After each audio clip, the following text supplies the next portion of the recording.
Welcome once again to Commander by Danon. Today's video was brought to us by Patreon supporter Zack.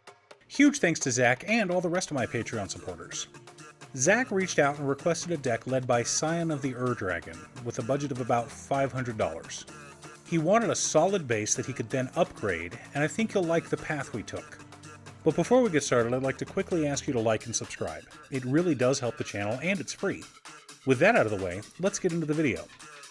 Scion of the Dragon is a 5-mana 4/4 legendary dragon avatar with flying.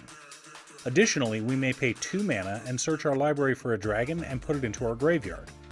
If we do, Scion of the Dragon becomes a copy of that card until the end of our turn. We then shuffle our library. I did some digging on Scion of the Dragon to see what other people had to say about the deck, and my concerns were correct. You can just use Scion to fetch out Skithiryx and Molten Steel Dragon and one-shot your opponent, but that gets boring after the first couple of times. So instead, Zack and I decided on building a deck with reanimation strategies. Sure, we can one-shot someone if we want, but where's the fun in that? So we want a lot of dragons, a lot of ways to fill our graveyard other than just our commander, and some mass reanimation effects. But before we get to our deck list, we should keep in mind our checklist. 50 mana sources, usually split between 37 lands and 13 pieces of ramp, 10 pieces of card advantage, 8 to 10 pieces of spot removal, 2 to 3 board wipes, 2 pieces of graveyard hate, and 1 sudden I win card. Command Tower, Exotic Orchard, Crucible of the Spirit Dragon, Haven of the Spirit Dragon, Flooded Strand, Arid Mesa, Polluted Delta, Verdant Catacombs, Wooded Foothills, Scalding Tarn, Marsh Flats, Bloodstained Mire, Windswept Heath, Misty Rainforest, Glacial Floodplain, Alpine Meadow, Ice Tunnel, Woodland Chasm, Highland Forest, Volatile Fjord, Snowfield Sinkhole, Sulphurous Mire, Arctic Treeline, Rimewood Falls, Idyllic Beachfront, Sacred Peaks, Contaminated Aquifer, Haunted Mire, Wooded Ridgeline, Molten Tributary, Sunlit Marsh, Geothermal Bog, Radiant Grove, Tangled Islet, 1 Plains, 1 Island, 1 Swamp, 2 Mountains, and 2 Forests.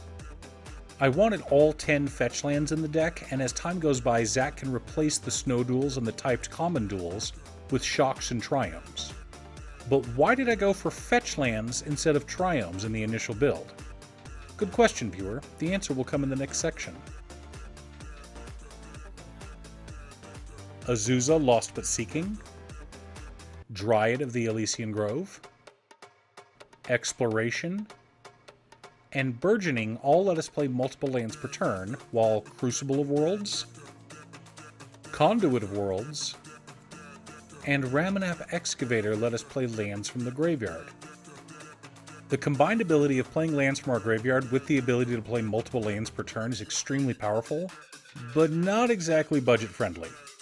We've also got Sol Ring, Arcane Signet, and Dragon's Hoard as mana rocks, as well as 3 Visits, Farseek, and Skyshroud Claim to fetch extra lands. Faithless Looting, Sarkhan Fireblood, Grisly Salvage, Frantic Search, Windfall, Monastery Siege, Phyrexian Arena, and Underwhelm Lich all help us to dig through our deck, and most also help us to fill our graveyard.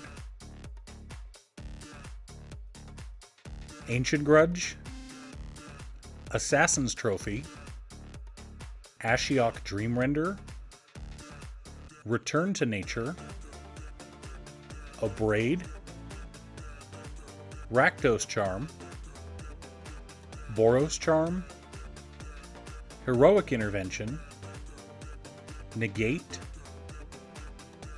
Dovin's Veto, An Offer You Can't Refuse, and Swords to Plowshares make up our interaction package.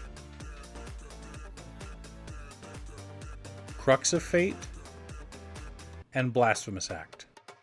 I wanted to try to fit a Cyclonic Rift into the budget, but it just wasn't happening.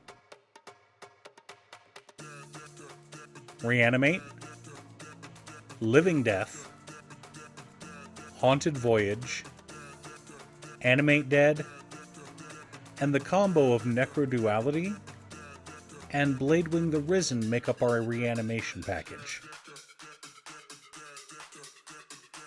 Kolaghan the Storm's Fury, Scourge of Valkus, Dragonlord Kolaghan, Hellkite Charger, Lathless Dragon Queen, Silumgar the Drifting Death, Atarka World Render, Dracuseth Maw of Flames, Karthus Tyrant of Jund, Earthquake Dragon, Skithiryx the Blight Dragon, Tiamat, Teneb the Harvester, Beladros Witherbloom, Miriam's Sentinel Worm, and Dragonlord Dramoka make up the core of our deck, as well as how we kill our opponents. Now that we have our deck list, we should compare it to our checklist. 54 mana sources split between 41 lands and 13 pieces of ramp. A little heavy, but dragons can be expensive when we want to be able to cast them the old-fashioned way, just in case our graveyard gets exiled. 10 pieces of card advantage, counting our commander. 12 pieces of interaction. 2 board wipes. 3 pieces of graveyard hate. 2 sudden I win cards in Haunting Voyage and Living Death. With a commander that lets us filter through our deck and fill our graveyard with the biggest and scariest dragons in Magic, casting either Haunting Voyage or Living Death will quickly close out the game. Add to the fact that we're digging through our deck at an alarming rate means victory will soon be ours. I mentioned the combo of Necroduality and Bladewing the Risen, but I feel I should explain it. Necroduality makes a token copy of each non-token zombie that enters the battlefield under our control. Bladewing the Risen, in addition to being a legendary dragon, is a zombie. So when he enters the battlefield with Necroduality on board, we make a token copy. Legend rule says we must sacrifice one, so we sacrifice the non-token copy. We then have 2 Bladewing triggers. We use the first one to bring back any dragon in our graveyard, and the second one to bring back the original Bladewing. Repeat until all of your dragons have been reanimated.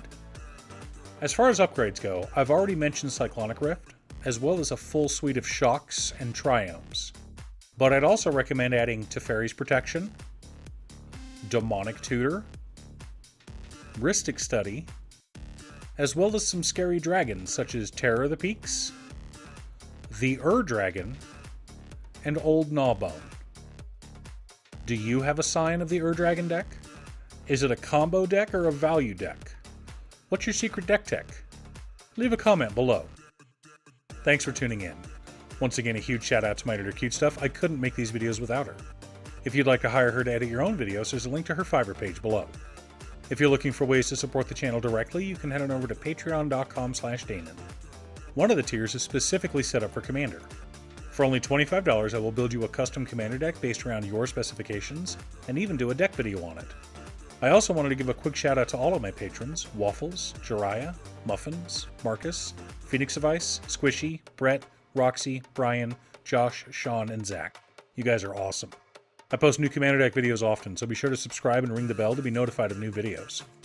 Also, if you're a fan of anime and manga like I am, feel free to check out my other channel, Musings by Danon. Again, thanks for watching, and I'll see you all again next time on Commander by Danon.